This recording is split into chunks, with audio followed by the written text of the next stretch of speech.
Bonjour à vous. Imaginez-vous un monde sans peur? Si oui, quel serait-il?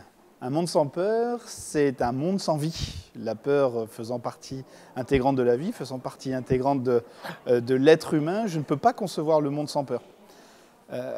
S'il existait, et là on est finalement dans l'hypothétique absolue et dans le théorique total, s'il existait, ce pourrait aussi être un monde de liberté totale et donc un monde dans lequel la liberté exprimée par les uns serait contraignante pour les autres et pourrait même s'exprimer par la peur.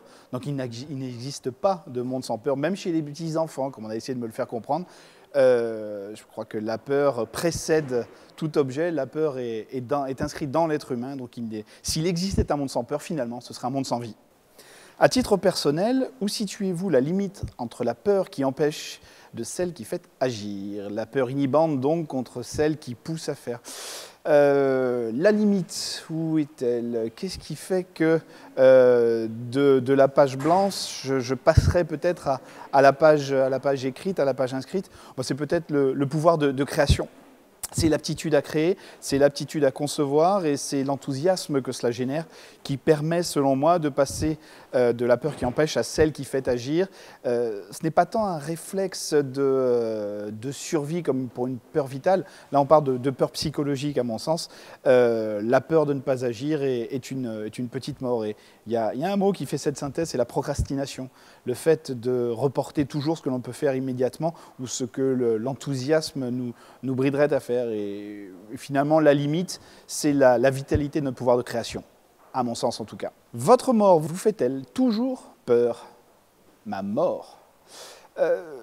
Aujourd'hui, si je devais réfléchir à ce que représente ma propre mort, ce serait une gigantesque frustration.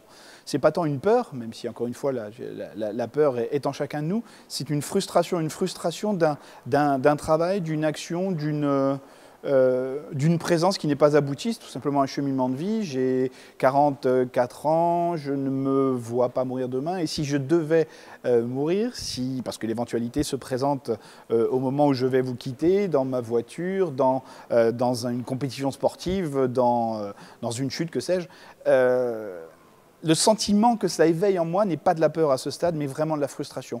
Frustration par rapport au mien, frustration par rapport à ce en quoi je crois et ce qui me motive, frustration par rapport donc également à un manque que je pourrais laisser à un enfant que je n'ai pas terminé d'accompagner vers l'âge adulte. Je pense que la mort en soi n'est pas effrayante, la mort et la vie de toutes les manières, elle est surtout l'objet d'un arrêt. Et l'arrêt de vie est aujourd'hui plus frustrant qu'il ne fait peur.